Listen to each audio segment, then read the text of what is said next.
Senja Kala Majapahit.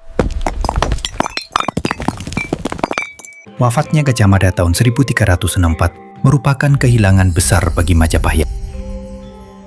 Meski terjadi setelah turunnya pamor Gajah Mada sebagai akibat peristiwa Bubat, namun ia tak tergantikan. Para raton menulis peran Gajah Mada harus digantikan oleh 4 orang patih senior. Majapahit sedang berada di puncak terbaiknya di bawah Raja Hayam Wuruk. Di negara luhur, pusat kekuasaan Majapahit berada di Trowulan. Diapit 2 kerajaan bawahan paling utama, Kahuri Pandandaha, yang dipimpin oleh kerabat istana paling dekat. Secara tradisi ini mengikuti pembagian wilayah Raja Erlangga. Terdapat 3 kerajaan bawahan lain yang dipimpin kerabat istana dan selalu laki-laki, yaitu Tumapel, Paguhan, dan Wengker, serta 3 kerajaan bawahan yang dipimpin kerabat istana dan selalu perempuan, yaitu Lasem, Pajang, dan Kabalan. Keseimbangan ini disebut Lokapala. Wilayah inti Majapahit dikelilingi Lokapala, 8 penjuru mata angin. Para raton menulis sebuah metafora. Tahun 1375 muncul Gunung Baru. Ini adalah tanda perpecahan. Sebuah istana didirikan di Pamotan. Disebut Istana Timur. Istana Timur dipimpin oleh Wijaya Rajasa yang juga menjabat Bre Wengker. Siapakah dia?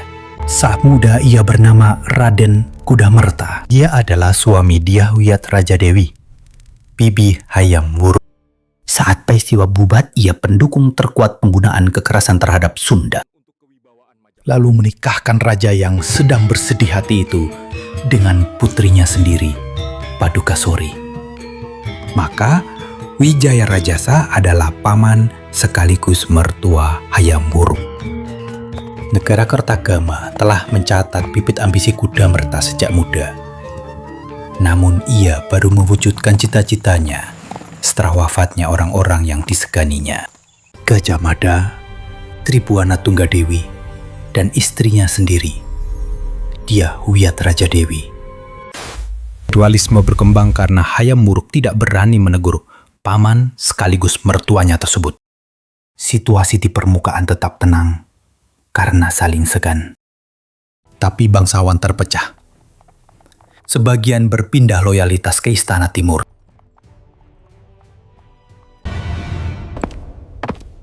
Dualisme itu juga dicatat Istana Ming China tahun 1377 yang menerima utusan dari 2 istana Majapahit.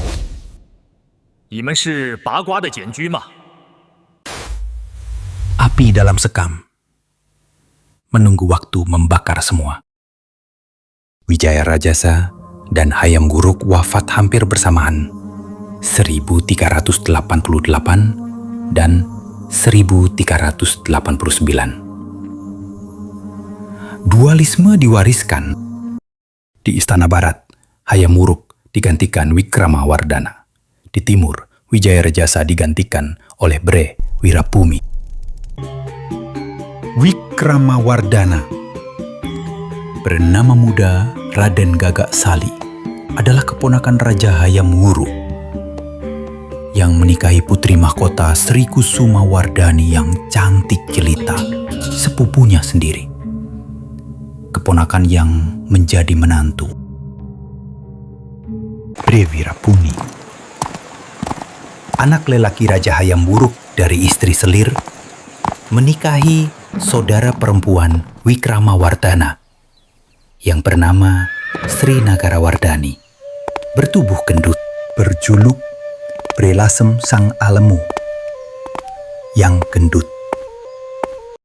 Situasi memanas terjadi di Lasem, kerajaan bawahan di tepi pantai utara kota pelabuhan. Penguasa Lasem adalah istri Bre Wirabumi. Lalu secara sepihak, Wikramawardhana menunjuk istrinya sendiri sebagai Prilasem.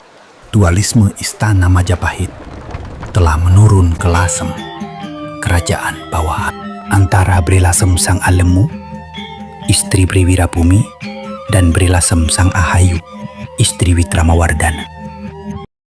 Provokasi Wikramawardhana ini membuat Briwirabumi sangat murka. Ketegangan antara dua istana meningkat. Mereka sudah tidak saling tegur sapa.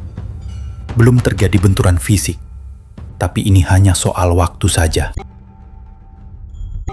Situasi seperti hendak mereda saat putra mahkota Istana Barat meninggal dunia. Wikramawardhana demikian bersedih atas wafatnya sang putra mahkota dan memutuskan diri menjadi pertapa, meninggalkan istana. Namun 2 tahun kemudian, pada 1401, Permaisuri Wikramawardhana wafat. Sesuatu yang menyebabkan ia harus kembali ke istana, kembali ke panggung politik. Kali ini lebih agresif. Menjelang 1404, Majapahit diambang perang saudara. Tidak jelas siapa yang memulai. Pertempuran pecah tahun 1404 menurut para raton. Situasi medan tempur berubah-ubah. Di awal, Istana Barat keteteran. Selanjutnya berimbang. Konflik ini disebut paregrek atau perang regrek, atau perang berlarut-larut setahap demi setahap dan menghancurkan kedua pihak. Perang saudara yang merusak Majapahit, baik internal maupun eksternal. Tentu, dalam situasi seperti ini, rakyat kecil adalah pihak pertama yang paling menderita. Tahun 1406, serangan penghabisan Istana Barat telah mengalahkan Istana Timur. Paregrek berakhir. Briwirabumi kabur menggunakan perahu di malam gelap.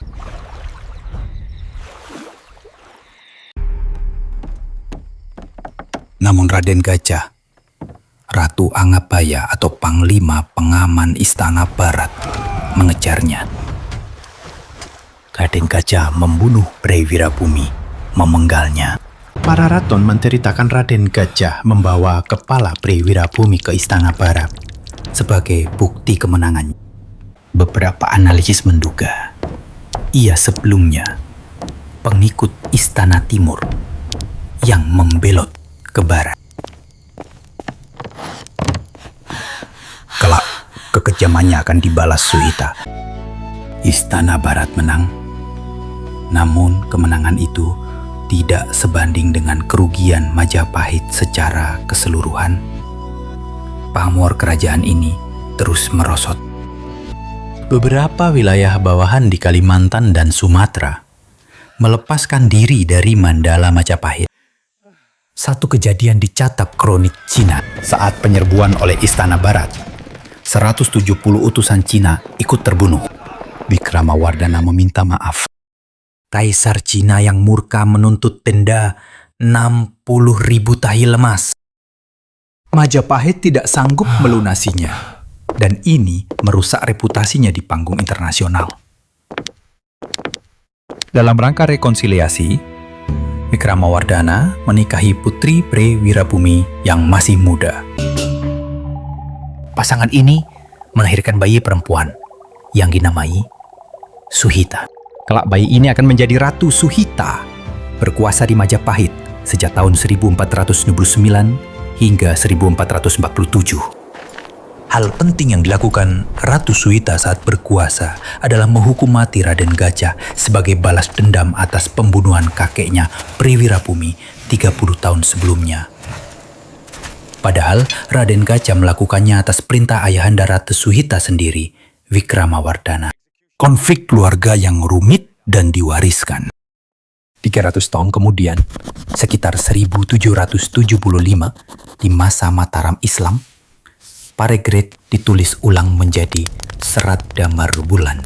Bernilai sastra tinggi, tapi akurasi sejarah rendah. Pri Wirabumi difigurkan sebagai Mina Jinggo. Tua, buruk rupa, pincang, dan pemberontak keji.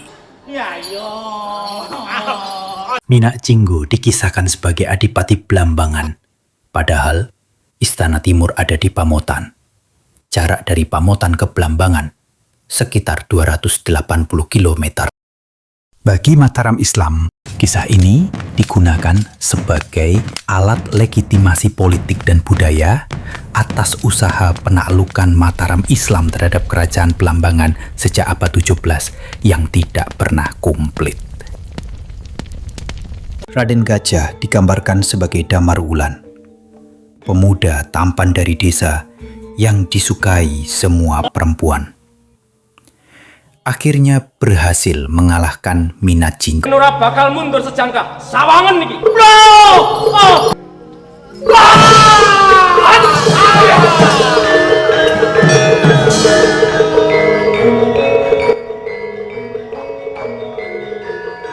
Kisah berakhir, Damar Wulan akhirnya menikahi Ratu Kencono atau Ratu Suhita. Kenyataannya, Raden Gajah dieksekusi mati oleh Ratu Suhita tahun 1433 karena telah membunuh Pri Wirabumi. Majapahit makin dilupakan sejarah. Tahun 1453, seorang Raja Majapahit wafat dan mendapat gelar Anumerta Sang Sinagara. Kematiannya menyebabkan krisis suksesi. Adiknya dan anak-anaknya berebut tahta. Situasi deadlock. Selama 3 tahun, Majapahit tanpa raja. Hingga akhirnya sang paman, Dia Surya Wikramama memenangkan tahta. Akan ada masanya buat kalian nantu. Sekarang, patuhi aku. Demikian janjinya kepada keponakan. Namun saat ia wafat tahun 1466, paman yang lain, Dia Suraprabawa, menyerobot tahta Majapahit. Kembali, anak-anak Sang Sinagara merasa dikhianati. Kali ini mereka tidak mau berkompromi lagi.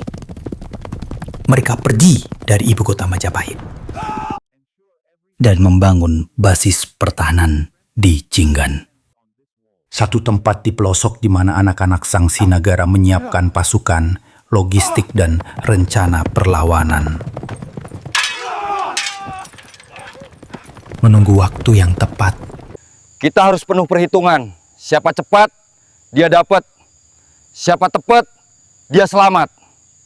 Dan perhitungan itu membutuhkan waktu 10 tahun. Hingga mereka merasa benar-benar siap. Tahun 1478, anak-anak Sang Sinagara menyerbu istana Majapahit di Trowulan. Ya, Suraprabawa, Raja Majapahit kala itu yang juga paman dari anak-anak Sang Sinagara tak sanggup bertahan. De Prabu Sang Moktaring Kadaton, sang raja tewas di istana. Tulis Pararaton. Menjadi akhir riwayat Trowulan. Setelah 162 tahun menjadi ibu kota Majapahit. Sang pemenang, anak-anak Sang Sinagara, yang kemudian menyebut diri Dinasti Girindrawardhana, memindahkan sisa-sisa Majapahit ke Daha atau Kediri.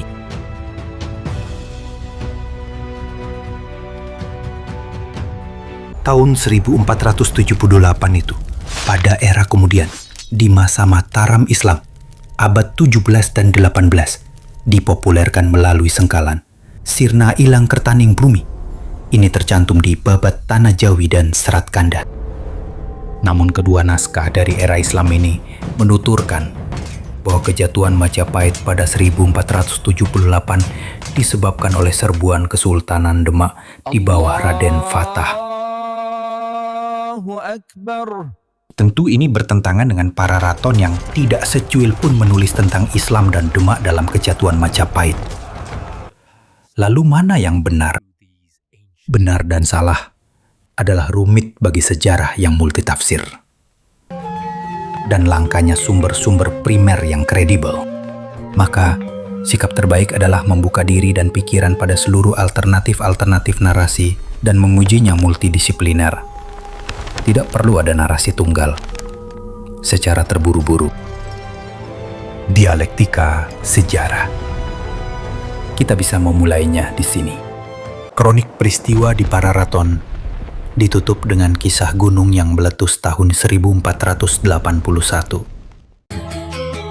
Naskah kemudian dikompilasi dan disalin di Bali selama 1 abad. Pulau Bali adalah tempat pelarian utama setelah Majapahit runtuh. Yang mustahil para penyalin Pararaton ini tidak paham situasi Pulau Jawa saat itu. Namun rasa trauma, kehilangan, dan kalah mungkin saja membuat mereka mengingkari kenyataan akan penakluk baru Pulau Jawa dan menghapus perannya dari naskah asli. Tapi ini hanya satu asumsi. Asumsi yang lain, Pararaton menulis secara objektif bahwa hingga tahun 1481, orang Islam belum merupakan kekuatan politik signifikan di Jawa. Mereka sudah ada di pelabuhan, tapi belum menjadi ancaman yang patut diperhitungkan dan perlu ditulis di Pararaton. Kita butuh sumber primer yang lebih kuat dari Pararaton. Prasasti. Prasasti Petak. Bertahun 1486 atau 8 tahun setelah peristiwa jatuhnya Trowulan. Ditulis oleh Dyah Ranawijaya dari dinasti Girindawardana, tegas menulis, merekalah yang mengalahkan Majapahit. Bersama 4 prasasti lain, Jiyu 1, 2, 3, dan 4, semuanya bertahun 1486 telah menguatkan isi Pararaton. Bahwa jatuhnya Trowulan tahun 1478 adalah akibat konflik internal, bukan karena serangan Demak. Masih ada sumber primer lain. Kesaksian tukang obat dan juru tulis asal Portugis bernama Tome Pires dalam buku Suma Oriental, ditulis tahun 1511 setelah Pires mengunjungi Pulau Jawa. Pires mencatat bahwa pesisir utara Pulau Jawa, dari Cirebon hingga Surabaya, dikuasai oleh konfederasi adipati-adipati beragama Islam yang dipimpin Demak, meliputi kota-kota pelabuhan yang kaya dari perdagangan, dan pernah menyerang Portugis di Malaka meskipun gagal. Dari informasi Bupati Tuban, Pires mengetahui bahwa kekuasaan para adipati Islam hanya sejauh 50 km dari garis pantai utara. Nun jauh di pedalaman, masih ada kerajaan Majapahit. Tepatnya kerajaan sisa Majapahit atau Ramsted. Di bawah Raja Dyah Ranawijaya dan Perdana Menterinya Gusti Pate Udara. Sekarang kita punya 2 sumber primer kredibel untuk menyusun konstruksi cerita. Lebih kuat dari babat tanah Jawi yang hanya sumber sekunder, ditulis ratusan tahun setelah kejadian. Pertama, peristiwa tahun 1478 adalah konflik internal Majapahit yang menghancurkan Trowulan. Kedua, sisa kerajaan atau Ramsted dari Majapahit dipindahkan ke Daha atau Kediri oleh pihak pemenang, anak-anak Sang Sinagara yang menyebut diri dinasti Girindawardana. Merekalah yang disaksikan Tome Pires tahun 1511, terkunci di pedalaman Pulau Jawa, yang terus-menerus berkonflik dengan para adipati pesisir utara yang Muslim. Di bawah Gusti Pate Udara yang sangat berkuasa, telah berusaha membendung pergerakan orang-orang Islam dari timur Surabaya hingga Blambangan. Tome Pires menyebut bahwa orang Islam telah bercokol di pesisir utara selama 70 tahun. Diduga kemerosotan Majapahit sejak 1478 telah memperkuat posisi politik dan militer kaum Muslim di pesisir utara. Mereka kaya dan kuat, bahkan sanggup menggempur Portugis di Malaka dengan ratusan kapal dan ribuan prajurit. Diam-diam, Gusti Pate Udara mengontak Portugis, meminta bantuan untuk melepaskan diri dari kepungan Muslim di pesisir. Ia terkunci di pedalaman Jawa. Strategi politik yang wajar. Tapi tidak buat Sultan Demak, Tenggana. Benalu pengkhianat. Kita selesaikan. Dahaha. Sebuah perang dengan skala jauh lebih besar mendekati ibu kota Majapahit di Daha. Majapahit tidak sanggup bertahan. Kali ini dimusnahkan total oleh Kesultanan Demak. Namun bukan oleh Raden Patah, melainkan putranya Trenggana. Pada tahun 1527, 50 tahun setelah Sengkalan, sirna ilang kertaning bumi. Majapahit, sebagaimana kisah ini telah merosot perlahan-lahan, setahap demi setahap, sejak Paregrek tahun 1404, sama dengan makna Paregrek itu sendiri. Kerajaan besar ini tak mampu menahan dualisme yang membelah kerajaan. Tak mampu mencari solusi dari setiap krisis suksesi dan perang saudara. Topik terakhir adalah tentang identitas Raden Fatah, pendiri Kesultanan Demak. Babat Tanah Jawi, Serat Kanda, dan Kronik Sampokong kompak menyebutnya sebagai putra raja terakhir Majapahit, Brawijaya V. Dari seorang selir yang berasal dari Cina dengan nama Cina Jinpun. Namun ketiganya adalah sumber sekunder yang ditulis ratusan tahun setelah kejadian. Bahkan ada yang naskah aslinya tidak pernah ditemukan. Ini bukan pijakan sejarah yang kuat, tapi telanjur diterima masyarakat. Majapahit tidak mengenal sistem penamaan dengan cara penomoran gelar raja. Cara itu baru dipergunakan di masa Mataram Islam saat Babat Tanah Jawi ditulis dan mengadopsi sistem penamaan Raja Belanda. Tegasnya, tidak pernah ada Raja Majapahit bergelar Brawijaya V. Penguasa Islam sejak era Demak hingga Mataram selalu menempatkan diri sebagai penerus atau pewaris Majapahit, bukan penakluk. Keselarasan, harmoni, keberlanjutan, akulturasi. Dalam rangka itulah, sebuah jembatan harus dibangun. Jembatan darah atau keturunan. Dan Raden Fatah adalah jembatan terbaik.